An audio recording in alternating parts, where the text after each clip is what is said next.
तो हमारे प्रधानमंत्री जी का एक बहुत ही सुंदर लाइन है जो मुझे बहुत ही ज़्यादा प्रभावित करता है। श्री नरेंद्र मोदी जी बोलते हैं, सोच बदलो तो देश बदलेगा। तो मैं आप सबसे भी यही प्रार्थना करूंगी कि आप सब भी सोच बदलिए। किसके प्रति? एक रेप पीड़िता के प्रति। जो आपने एक धारणा बना दिया है ना कि अगर एक स्त्री का रेप हो गया तो उसकी इज्जत चली गई। तो मैं बस इसी समाज से यही पूछना चाहती हूँ, क्या इज्जत पे हक सिर्फ लड़कियों का, स्त्रियों का है? ये मैं नहीं कह रही हूँ, ये आप लोग ही कह रहे, जो आस पास में देखती उसी से बोल रही हूँ। क्या पुरुषों का हक नहीं होता है? अगर एक स्त्री के साथ रेप हुआ, उसे निर्वस्त्र किया गया, तो उस स्त्री की इज्जत चली गई। लेकिन जिसने खुद को निर्वस्त्र किया, जिसने खुद दुष्कर्म किया, उसकी इज्जत नहीं गई। ये कैसी सोच है आप लोगों की? ये कैसी अवधारणा है? क्या इज्जत पे हक सिर्फ लड़कियों का है? उसने तो, उस बच्ची ने या उस स्त्री ने तो अंत तक कोशिश किया होगा खुद को बचाने के लिए।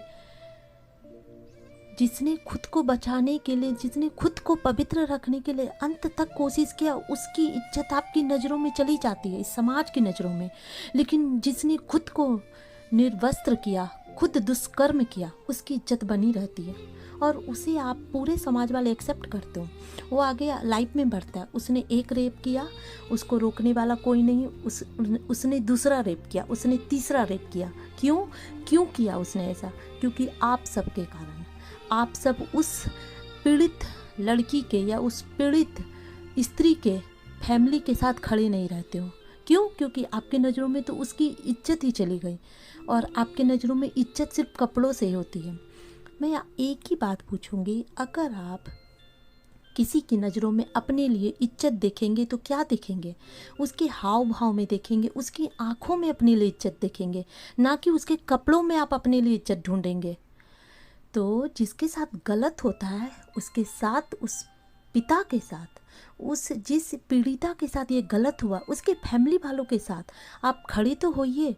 जब आप उस पिता के साथ खड़े होंगे तो वो हिम्मत करके उसकी बच्ची के साथ जो हुआ तो वो जाके पुलिस में रिपोर्ट होगा। और जब पुलिस में रिपोर्ट होगा तो वो जो दुस्साहस जिसने किया है उसकी शक्तिहीन होगी। लेकिन उसे तो यही लगता है, मुझे तो रोकने वाला कोई नहीं है। तो फिर वो एक के बाद दूसरा, दूसरे के बाद तीसरा दुष्कर्म करता और करते जाता है। क्योंकि समाज में तो उसी को एक्सेप्ट किया जाता है जो गलत करता है। लेकिन जिसके साथ गलत होता है, समाज उसे एक्सेप्ट नहीं करता है। कभी भी एक बार खुद को उस पिता की जगह रख के देखिएगा कि कैसा लगेगा कि अगर उसकी बच्ची के साथ कुछ गलत हुआ और समाज ने पूरा उसका मतलब उसे ये कर दिया, एक किनारा कर दिया कि देखो तुम्हारी तो इज्जत गई, तुम्हारी बेटी के साथ ऐसा हुआ, तुम्हारी इज्जत गई। और मैं यही पूछती हूँ, क्या एक पिता की इज्जत सिर्फ एक बेटी से जुड़ी होती है, बेटों से नहीं? वो जो बेटा रेप करके आया उसे आप मेडल दोगे? नहीं ना। और इस बेटी के साथ रेप हो गया तो इस पिता की इज्जत चली गई।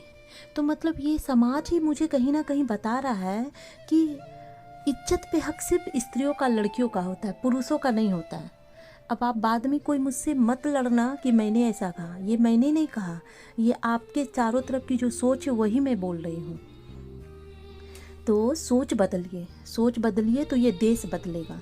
जब किसी भी बच्ची के साथ या किसी भी स्त्री के साथ ऐसा होता है तो उसके फैमिली वालों के साथ खड़े रहिए, उसे हिम्मत दीजिए, ताकि वो पिता या वो उस घर के पति या उस घर का कोई भी फैमिली मेम्बर जा कर के इतना हिम्मत करके एटलीस्ट पुलिस केस दर्ज तो हो।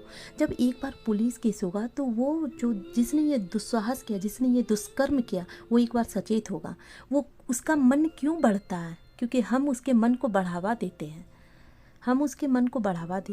तो रेप को जो आप लोग मतलब सरकार पे दोष देते हैं, रेप नहीं बंद होता, हर जगह रेप होता है, हर जगह रेप। सरकार कुछ नहीं करेगी, करना है तो आप ही कोई जो समाज में रहने वाले लोग ही कर सकते हैं। और आप ही के पहले कदम से ये रेप पर भी लगाम लग सकता है जब आप जागरूक होंगे, जब आप उस पीड़िता के पति के साथ, पीड़िता के पिता के साथ खड़े होंगे। और जब हर एक रेप का केस दर्ज होगा, ये रेप अपने आप काबू में आ जाएगा। लेकिन सोच तो बदल के देखिए, जो पीड़ित है, जो जिसके साथ गलत हुआ, उसको आप एक किनारा कर देते कि नहीं, अब तो मतलब तुम्हारी लाइफ में कुछ है ही नहीं आगे बढ़ने के लिए। तो समाज का ये पहलू भी मुझे आज तक समझ नहीं आया, बहुत दुख होता है मुझे। बल्कि मैं हर उस बच्ची से, हर उस स्त्री से कहूँगी कि तुम्हारे साथ गलत नहीं हुआ, तुम बिल्कुल आज भी गंगा की तरह पवित्र हो, तुम्हारा मन पवित्र है, तुमने खुद को अंत तक बचाने की कोशिश की, तो तुम कैसी गलत हुई। मुझे बहुत दुख होता है, बहुत तकलीफ होती है। तो मैं उन सारे बच्चियों से, उन सारे स्त्रियों से यही कहना चाहूँगी कि अगर कभी भी ऐसा लगे कि तुम अकेली हो, तो मैं तुम्हें कहती हूँ, मैं तुम्हारे साथ हूँ। मैं और तुम जुड़ के शायद इस जो समाज में फैले हुए सोच है उसको बदल सके। 2 से फिर 20 होंगे, 20 से फिर 40 होंगे। तो अगर मेरा ये मैसेज किसी के पास भी जाता है तो मैं यही कहूँगी कि मैं आपके साथ हूँ, बिल्कुल आपके साथ हूँ। और मेरी नज़रों में आपकी इज्जत उतनी ही है, आप उतनी गंगा की तरह पवित्र हो, बिल्कुल अपवित्र नहीं हो। मैं ऐसा मानती हूँ और खुद को आपको भी मानना पड़ेगा। मैं उन सारी बच्चियों से कहती हूँ कि तुम्हें खुद को मानना पड़ेगा। द्रौपदी के साथ गलत हुआ था। द्रौपदी जाके एक कोने में जाके नहीं बैठी थी। द्रौपदी ने प्रण लिया था कि मैं तब तक अपने बाल नहीं बांधूंगी जब तक उसके रक्त से मैं अपने बाल नहीं धोऊंगी।